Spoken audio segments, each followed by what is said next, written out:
Yes. हाँ सही आ रहा है? यस। हैं? हाँ। चलिए, कौन सा सब्जेक्ट चलेगा बच्चों? इंग्लिश।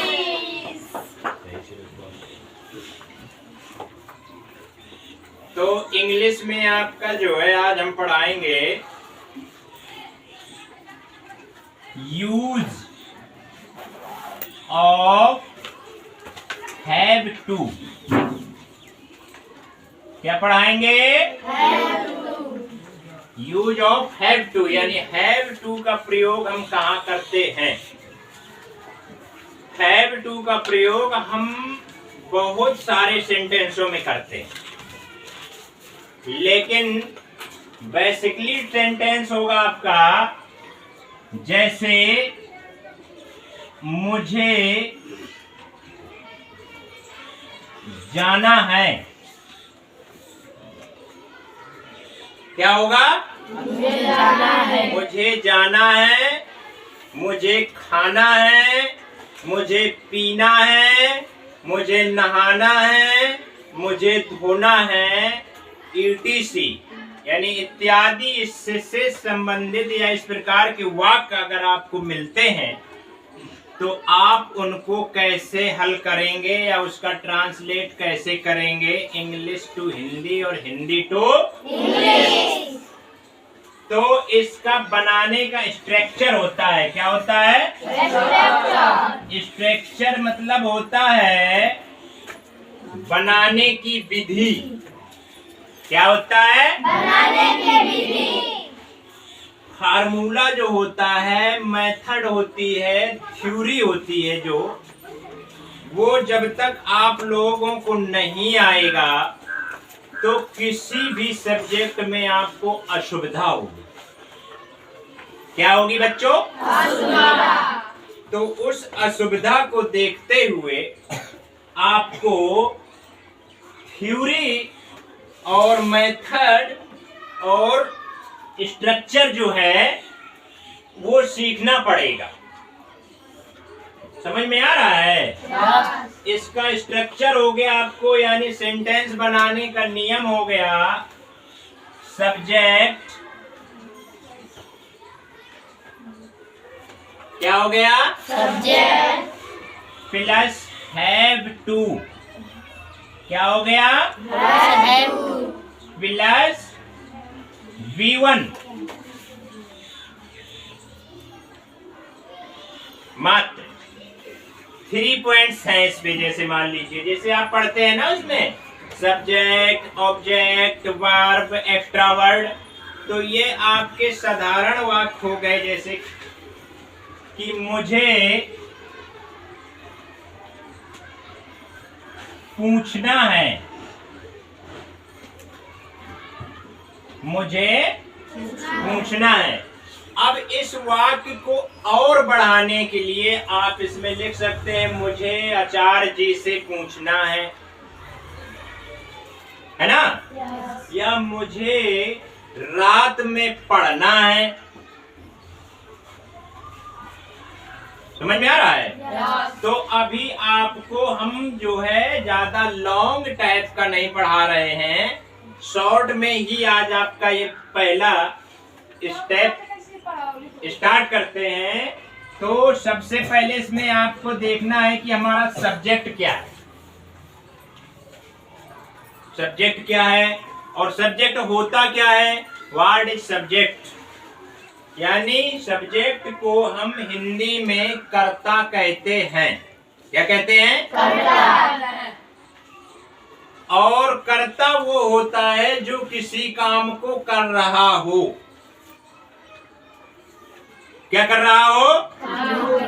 तो मान लीजिए कि पूछना है, और पूछने का काम कौन कर रहा है? सब्जेक्ट कर रहा है, यानी मैं, यानी मुझे। तो मुझे को क्या बनाओगे? आई।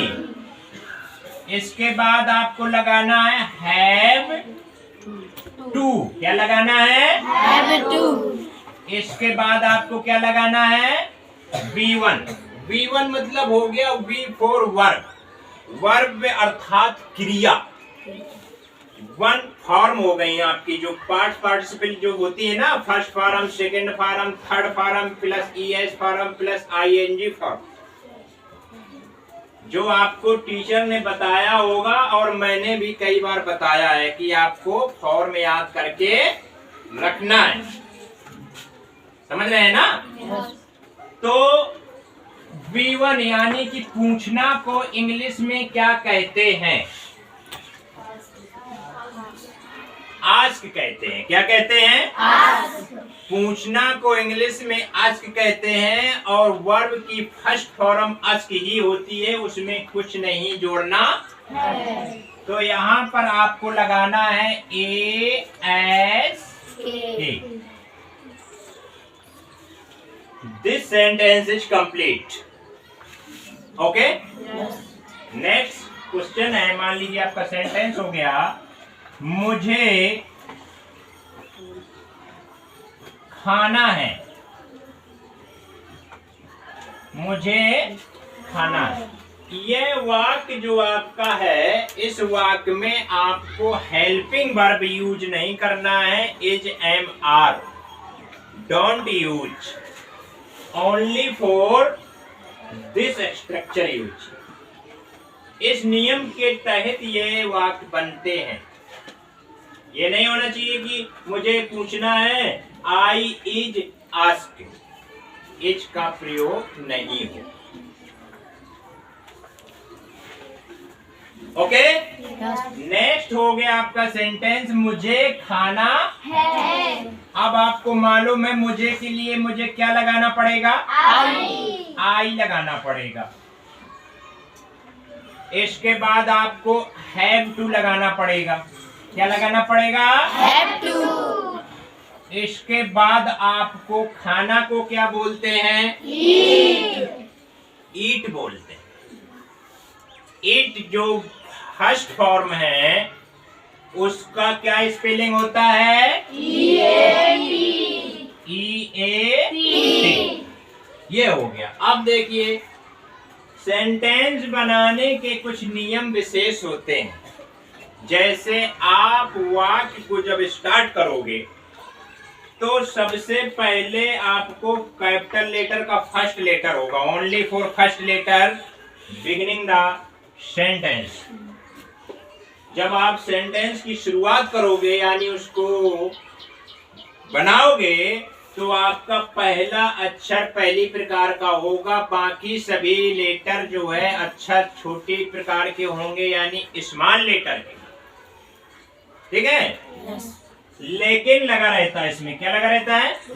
लेकिन कुछ ऐसे वर्ड मिलते हैं हमें कि जिनका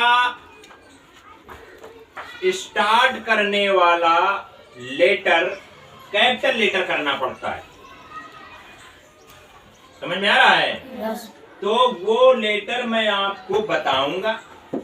अभी मैं आपको इस तरीके का वर्क दे रहा हूं तो उसको आप एक्सरसाइज करिए। ठीक है? चलिए लिखिए इस तरीके से। देखिए इधर, मान लीजिए कि आपको सेम वर्क करना है।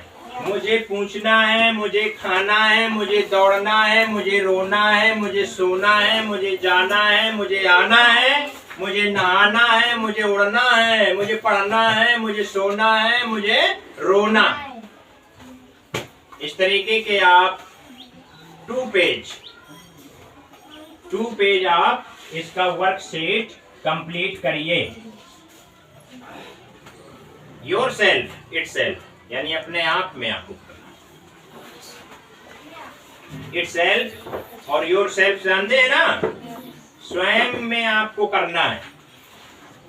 इसके बाद फिर हम आपका रीचेक करते हैं। ये सेंटेंस बना लेंगे अपने आप में हिंदी में और उसका जो है अनुवाद कर देना है यानी ट्रांसलेट कर देना है इंग्लिश में। अच्छा, राइटिंग आपकी good hand writing is well education. सुंदर लिखावट सही शिक्षा की निशानी होती है। आपको सुपर राइटिंग बनाना है। राइटिंग में किसी प्रकार की कोई लापरवाही नहीं होनी चाहिए। ओके? स्टार्ट करिए।